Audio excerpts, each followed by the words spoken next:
Welcome to my YouTube channel. ఇప్పుడు మనం మాట్లాడుకునే టాపిక్ ఈ ప్రపంచానికే ఉపయోగపడుతుంది. మీకు వీలైతే మీ ఫ్రెండ్స్ అందరికీ షేర్ చేయండి. ఈ రోజు టాపిక్ ఏమిటంటే కాలం. ఈ కాలం గమనాన్ని మార్చుకుంటూ భయంకరమైన వాతావరణ స్థాయిలోకి రావడం వలన అంతా తారుమారవుతుంది. లేనినో అనే పరిస్థితి గురించిన సమాచారం మీరంతా సోషల్ మీడియాలో వింటున్నారు కదా. నిజానికి భూమిని అత్యంత దారుణంగా భయానకంగా తయారు చేస్తున్నది మానవుల ఆధునికత. అడవులన్నీ అంతమైపోయాయి. ఈ ఆధునిక భవంతుల కోసం మనం ప్రకృతిని నాశనం చేస్తున్నాం. భవిష్యత్ ఎలా ఉంటుంది? భూమి మీద ఉన్న అత్యంత ఉష్ణమండల పరిధిలోని దేశాలన్నీ త్వరలోనే ఒక గడ్డు పరిస్థితిని ఎదుర్కోవాల్సిన అవసరము ఉంది.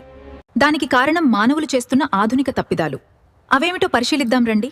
విపరీతంగా ప్లాస్టిక్ వాడకం, చెట్ల నరికివేత, కాలుష్యాలు, అభివృద్ధి పేరుతో పరిశ్రమలు వదులుతున్న ఉద్గారాలు, కల్చర్ పేరుతో కార్ల వినియోగం, అనేక ఎలక్ట్రిక్ పరికరాలు వదులుతున్న రేడియేషన్ ప్రభావం అధికంగా ఉండడం వల్ల భూమి డైల్యూట్ చేసుకోలేని సింథటిక్ విష పదార్థాలను, కెమికల్ ఎరువులను వాతావరణం నెమ్మదిగా అబ్జర్వ్ చేసుకుంటుంది. వాతావరణం నెమ్మదిగా వేడి పెంచుకుంటున్నది.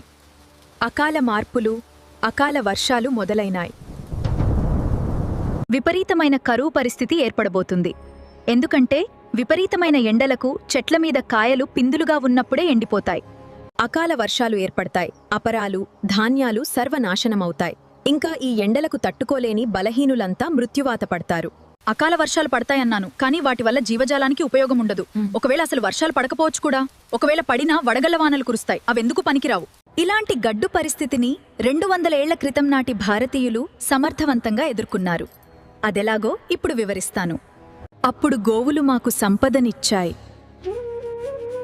ఇప్పుడు యువత వాటిని మర్చిపోతుంది. భారతదేశానికి గడ్డుకాలం మొదలైంది. ఎందుకంటే ఎక్కడ చూసినా గోవధ పరిశ్రమలు నెలకొల్పుతూ వాటి మాంసాన్ని విదేశాలకు ఎగుమతి చేసే రాక్షసులు పుట్టుకొచ్చారు. గో ఆధారిత వ్యవసాయం కనుమరుగైపోయింది. తద్వారా భూమి చల్లదనాన్ని కోల్పోతూ పతనమవుతూ మానవుల నాశనానికి నాంది పలికింది. ఇప్పటికైనా ప్రభుత్వం స్పందించి గోవధను నిషేధించే చట్టం తీసుకురావాలి. అలాగే ఉపయుక్తమైన వృక్షాలను, అందాన్ని, ఆరోగ్యాన్నిస్తూ మానవాల్ని, ప్రకృతిని రక్షించే చెట్లను పెంచడానికి ప్రోత్సాహం. మనం నేడు మన పరిసరాలను గమనిస్తే తెలంగాణ, ఆంధ్రాలలో గోవులన్నీ కనుమరుగైపోతున్నాయి. ఇలాంటి వాతావరణ మార్పులు సరిచేయడానికి భారతీయ మహర్షులు యజ్ఞాన్ని ప్రతిపాదించారు. యజ్ఞంలో వాడే ఆవు పిడకలు, ఆవు నెయ్యి, ఆవు పాలు, వీటితో పాటు యజ్ఞంలో అనేక వనాంతరాలను ఉపయోగించి ప్రకృతి సిద్ధంగా స్వచ్ఛమైన మేఘాలను సృష్టించి ఆరోగ్యాన్నిచ్చే వర్షాలను సృష్టించవచ్చు.